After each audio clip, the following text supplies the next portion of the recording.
Welcome back to another episode of the Prudent People podcast.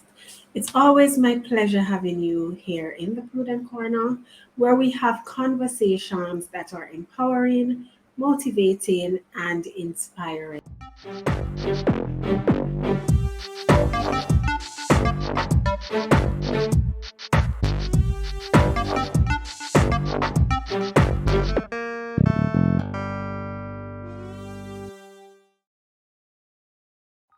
What if you could get access to the best that Caribbean businesses all over the world had to offer?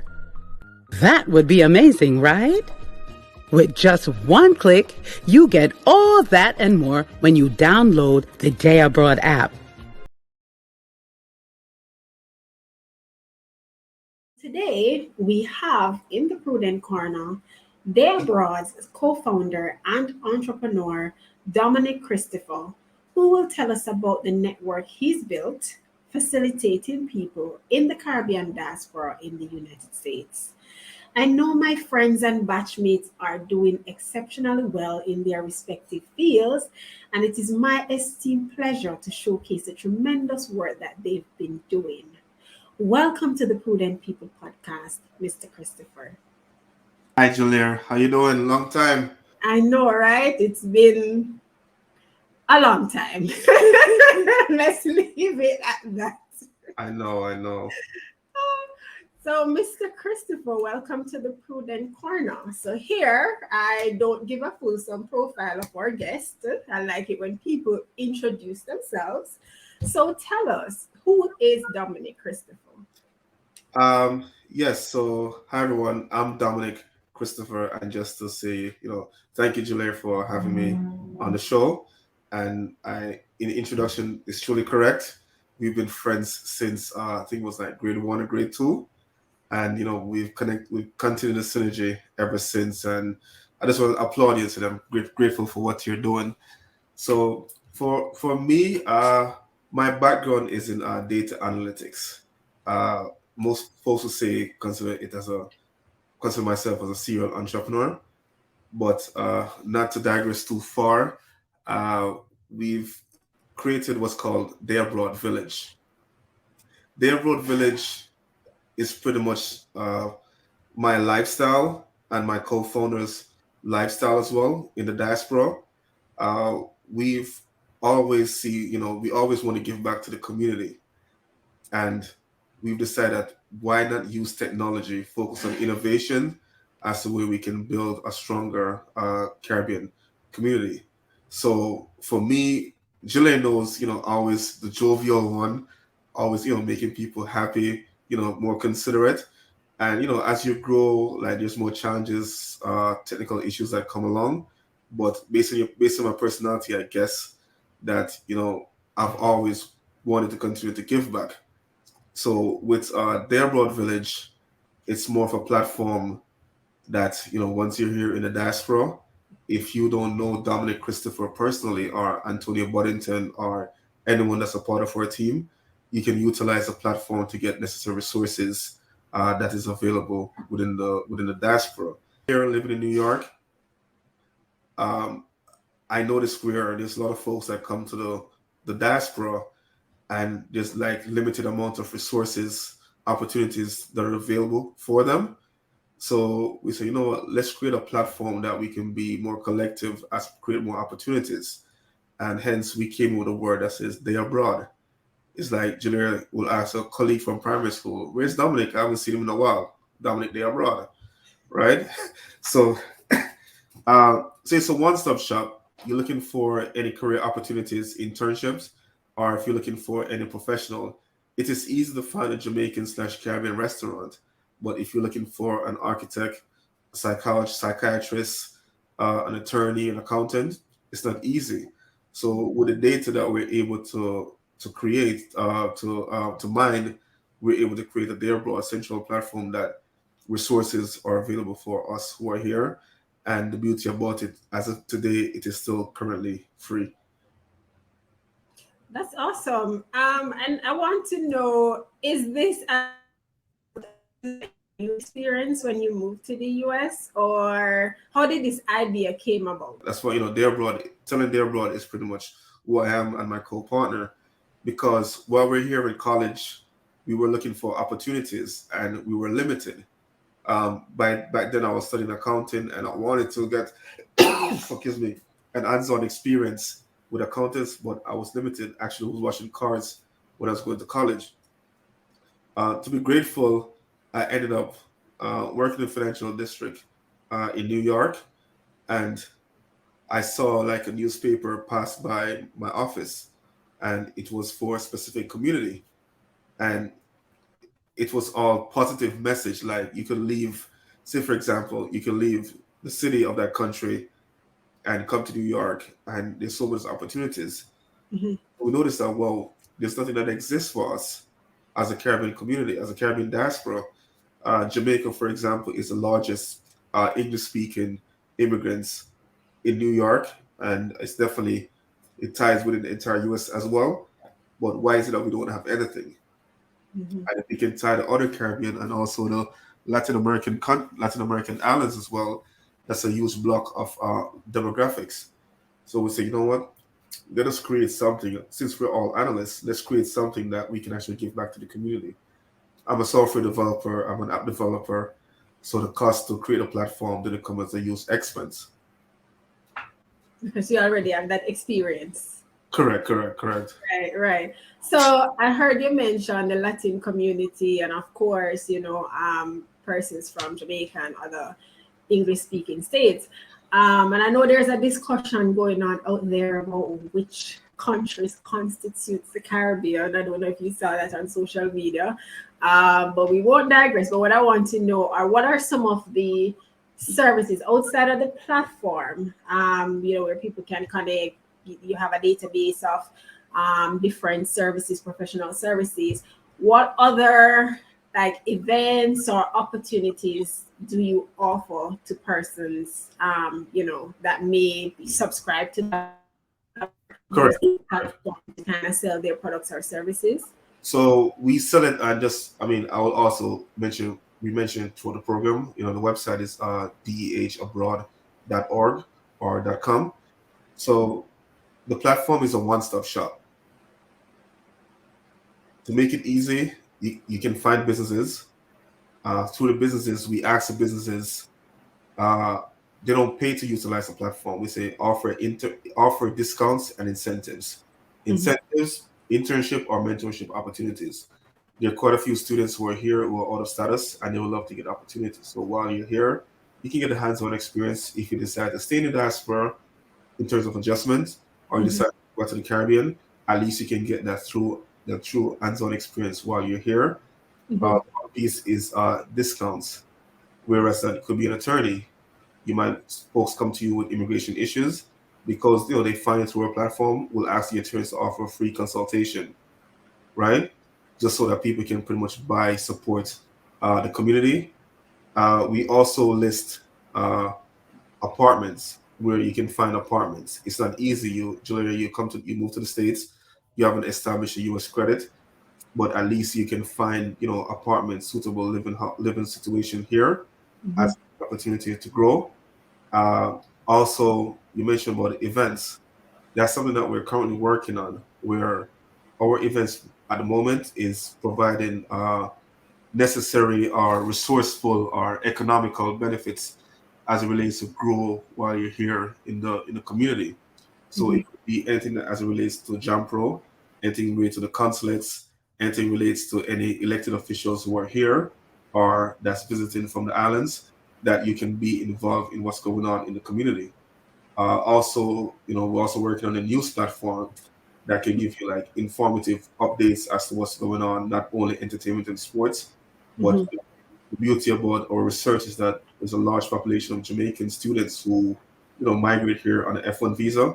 So at least we can tailor the information as to how great the youths are doing here. Okay. And we're also, this last piece, we're still in development, but I don't remember the last time you played Domino or Lodi, but we're also implementing those on the platform as well. I know folks, your listeners, your viewers, like to play Candy Crush and stuff. But, Is that still around though? yes, but guys, I got something to share. Julia is a globe trekker. She's always traveling. So at the airport, she can be on the tablet or the phone and log in to play, Domino or Ludi. And as the platform grow, we try to add more games that we grew up with and stuff like that. Okay, that's awesome. So I know you have online poker and all these games, but I really do. I've never come across online domino or Ludi, but that makes sense. And I mean, Caribbean people, especially when you're traveling or you're at the hairdresser or whatever, they want to pass the time. So, and familiar games, of course, are certainly the ways to go. Your network determines your net worth. Welcome back to the Prudent People podcast. I am your host, Jalaire, and in the Prudent Corner with me today is Dominic Christopher, co-founder of Deh Abroad and serial entrepreneur. Today we're talking about connecting and enabling the Caribbean diaspora via the Deh Abroad Village.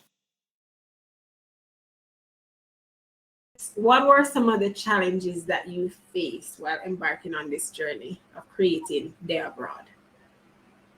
It is relatively new, and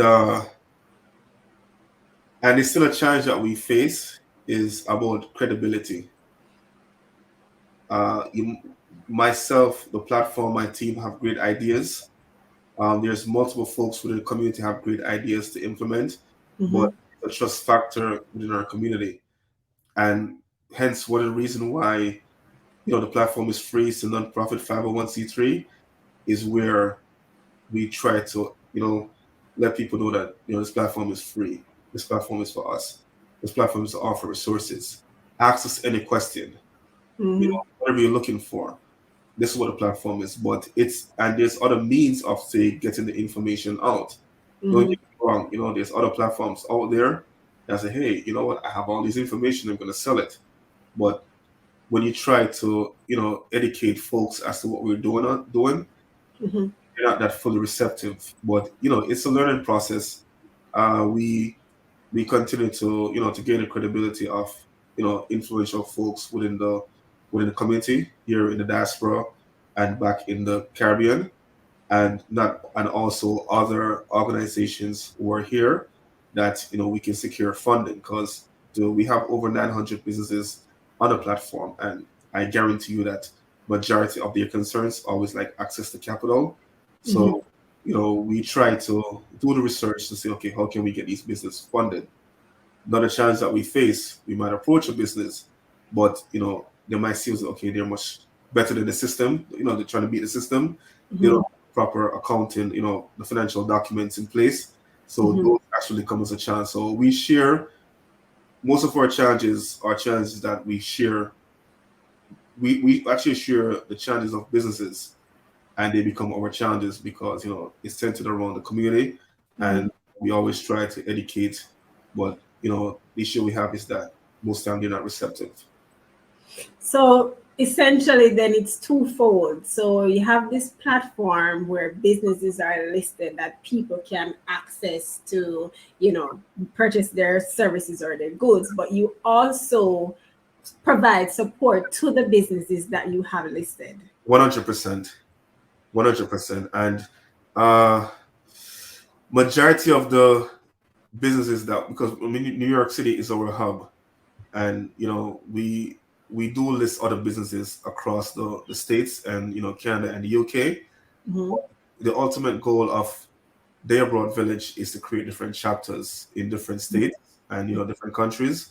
But New York being the Mecca, what we create in New York can be a perfect example as to what can be done to provide all necessary resources as we grow. Yeah, it can be easily replicated in other cities. So on the matter of trust, and of course, I'm Jamaican, so I know and understand how our people are when it comes to, trusting, especially younger generation. But in terms of trying to bridge that gap, I know you work with different organizations, But how are your marketing strategies, or how do you try to reach both the businesses as well as the people in the diaspora to use or to connect with those businesses? So yes, I mean, we do have a social media presence, but guerrilla marketing is definitely key, and direct interactions. One of the beauties in terms of media platform is, for example, as we communicate on WhatsApp, we try to communicate more on WhatsApp with the businesses. That's what we try to focus on marketing. We'll have different business owners will try to gain access, and there's definitely rules that we try to maintain within the group. So we'll have groups not just for beauty, but not for hairdressers, but for for beauty and health. We'll create a group, and everything is pretty much structured based on the city and also the business categories as well. So whatever information that we get, different resources, we'll try to pass it on. Not only say New York State, New York City, but also anything that relates to the federal government, we'll try to pass it on as well. If there's different opportunities within the Caribbean in terms of export, we will try to provide as much resources, for example, to the restaurants and the hospitality industries, and even just let's create more avenues in terms of how information could be passed. Yes, it's great, focus on social media, but to the directly impact for us right now, the strategy that we approach is more like directly holding, businesses' hands. The work that we have done in the pandemic, unfortunately, we still have to we still have to continue, because there were a lot of incentives that were available to the businesses. And as I mentioned prior, is that they didn't have the proper financial documents to maintain to receive these benefits. But there's still few more resources, financial resources are available, but now we have to continue holding the business hands to provide these necessary resources. But we do have the website and social media, which is definitely key. But for now, to be more impactful, we are currently have more one-on-one conversation with the business owners. Reason being is a restaurant owner, they will have their social media, but they're not the one maintaining it. The social media person doesn't really care about what goes on in the business. I call it for what it is. So be to the restaurant owners directly, because they don't really got time for social medias or email. So because you have to open up a restaurant and close, maintain inventories, for example, and it goes across the board for for those in finance and medical as well. Right, they're focused on operations. Correct. And I mean, again, I guess it's based on our culture. There's nothing that beats family telling family, friends telling friends, because we love to talk. So of course, when somebody has a good review, the whole family hears about it. So that also helps in spreading the word. Definitely. Okay, so at the beginning, you did explain just a bit the concept Deh Abroad. I think for persons from the region, they'll get it very clearly once you said Deh Abroad. But for persons, listening in the Netherlands or Germany or other countries, explain the concept Deh Abroad. Two concepts I can easily explain. What does Deh Abroad means? So as you know, definitely Jamaican. The platform wasn't supposed to be primarily for Jamaicans, more wider for the Caribbean. And now, based on the connections that we're establishing, we want to focus on more Pan-African, because we've noticed that the African community doesn't really have a strong diaspora here, connective here. So once we have the network, we all look alike, we all do the same. The food, the concept is the same. So now we're expanding. So for Deh Abroad, it's more of it's not Swahili, it's Ashanti for here abroad. Other islands use as well. I know you didn't want to be political, but we mentioned about Guyana. Guyana also use the word there. St. Lucia, especially more Caribbean islands, are focused on Creole. So the platform is that, as mentioned, we, especially as Jamaicans in the diaspora, we don't really focus much on building here, right? We're very prideful of our country, and even folks who are out of status, Most of the main focus is to send barrel to Jamaica. I do believe in investing in Jamaica, but you invest in Jamaica based on the wealth you want to build here, Mhm. you can liquidate whatever you build here, right? And use it in Jamaica. So one main concept of the platform is, okay, guys, you need to create opportunities here. If you're here, your family, you build, right? You Mhm. build. This is our home. This is our second home. This is our home. This is where we vote at. I mean, majority of us American citizens, Canadian Mhm. citizens, British citizens. But the key thing is to build here. That's the main focus, because if you look at other islands they build here and invest after in their country, right? In Mhm. Europe, in Israel, the Middle East, in Asia, China, everyone builds here. Everyone creates their community here, Mhm. right? You go not only restaurants, but you might go on the street. It's like different businesses, and you say, "Wow, I feel as if that I'm in Jamaica," Mhm. right? So we're saying, okay, we're here abroad. What do you do abroad? You create a community. You create opportunities. You create opportunities that folks who are coming up from the islands, that they can benefit, right? Folks who say, okay, you graduate from university, two universities in Jamaica, there's limited based on the major, there might be limited opportunities available. Mhm. Now we want to create it, okay, instead of working in different, say, Idaho, or the middle of Canada, UK, or US. Now you can come to New York, you can go to South Florida, you can go to Atlanta, Los Angeles, Detroit, Mhm. Pennsylvania, and work and bring those expertise that you gain from University of West Indies technology, and utilize and create, the synergy here. So those are things that we're looking for, that, okay, we get folks from the islands, those who are already here, and we focus vice versa on the resources. Sounds very interesting. And I know you'll continue to do well. I mean, we're on social media together, so I see all the engagements with, politicians. Do you call them politicians in the US, by the way?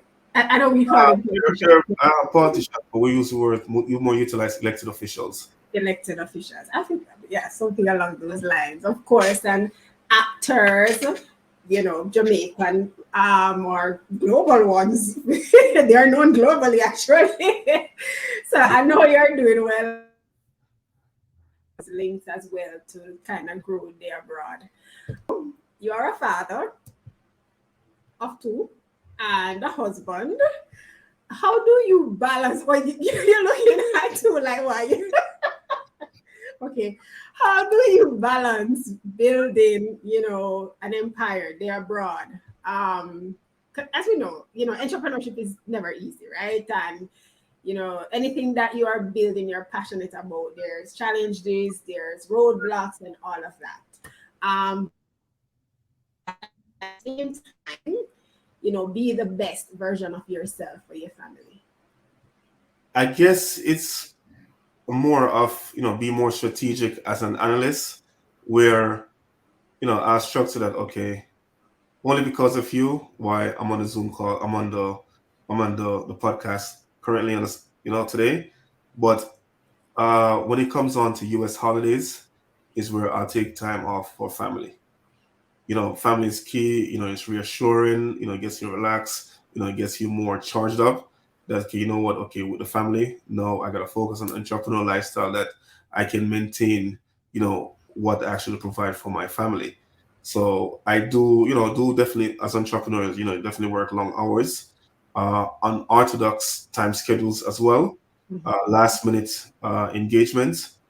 But once it's American holidays, any American federal holidays, it's Mhm. always structured for pretty much family time. So, you know, I mentioned earlier, you're a globe trekker. I always see you in first in business class as well. But I'll try to take like short. I'll take family trips, even across the U.S. or different countries, because it's actually helped the kids as well, that they can engage and learn about different cultures, learn about USA is a huge population, a huge a huge landmass, and they learn more. So those times definitely for family time. I appreciate that. My task pretty much tedious, but I do enjoy what I do. Putting a smile on strangers' face, putting a smile on family's face. So yeah, we try to balance it pretty much. Awesome. And of course, there has to be time to bring the family to Jamaica. That is very important as well. They have been to Jamaica.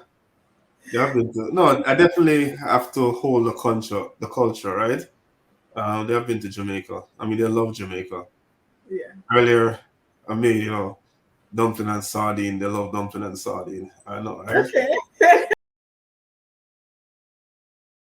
So, as part of some of the stuff that I see you doing, as well as part of the Day Abroad activities of the Caribbean Heritage and Caribbean Restaurant Week, tell us about that and some of the successes that have come from those initiatives or celebrations.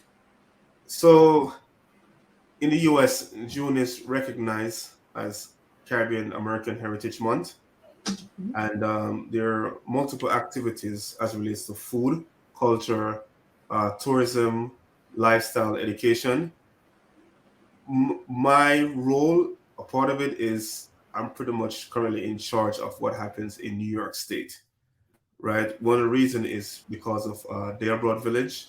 Mhm. Plus, I also chair the Caribbean American Restaurant Association, right? The Caribbean Restaurant Association at US. There are currently over 6,000 Caribbean restaurants across the US that's on the platform. Mm. And with it, we provide, it's an umbrella of the Abroad Village.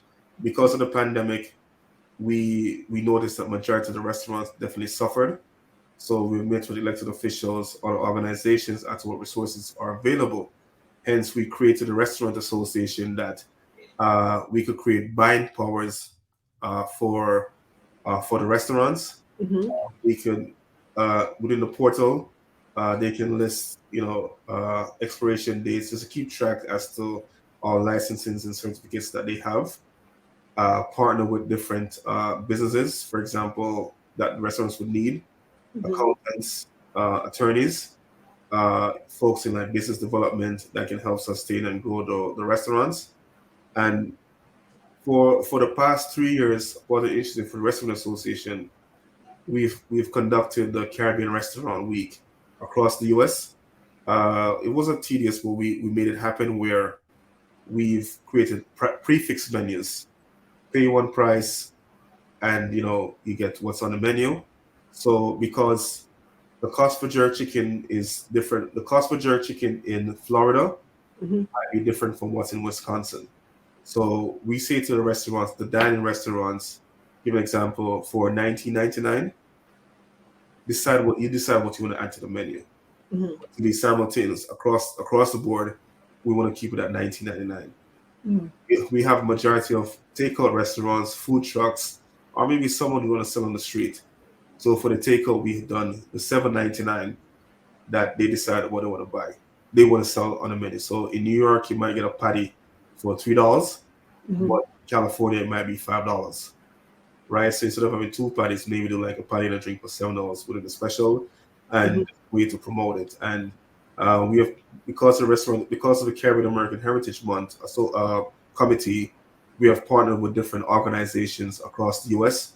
that they can utilize the structure that we created and promote, their associations and engage majority of the Caribbean restaurants within those states, and also use it as an opportunity to engage more businesses to know the work that we're doing with the Abroad Village. I have a food service app that's called Bickle Meals as well. So it's So it's more of delivery. It's a delivery no service. more for dining experience. Okay. Yeah, more for dining experience. Come back to you on that one. Okay. Yeah. Plus, I also, and if you see in the background, Uh-huh. use this one. I also have a tea and coffee business as well. You saw that one, right? Yes, coffee with fever grass infused, or yes, Yeah. I saw a post on that. Yeah. Nikki, I tell you, my batchmates are doing well. Like this, you Julia, have so Julia, many different things going on, which is Julia, are you calling me a higgler? to Prudent Corner this week. We really do appreciate you coming through and sharing some gems on your experience, and your whole drive in building the Deh Abroad platform and connecting people of the Caribbean diaspora together, whether it is through business, advertising business, or providing an avenue for persons who are looking for internships and other avenues to support or their existence in the US, no matter what the circumstances are. I really do love when our Caribbean people look out for each other. There exists this notion that you have Asians and so forth, they'll say, oh, they don't have this carbon environment mentality, or, they build each other, they support each other, they support their own businesses. And there's always this notion that Black people don't support Black people and all of that. So, this is a testament that that's not the case. So we really do, yeah, we like that. And we want to see more of that. So I hope that it continues to grow in many cities across the world. So again, thank you so much and all the best to you. Oh, same to you. And, continue. I love, watch the YouTube and, I appreciate the work that you're doing on the podcast. I definitely love it. And this interview, I know me try to make it about me, but I definitely see the growth in you as well, Miss Hall. And I just want to say, continue to grow, okay? But the interview was about you still. So you were under. But thank you again. Thank you so much. Okay.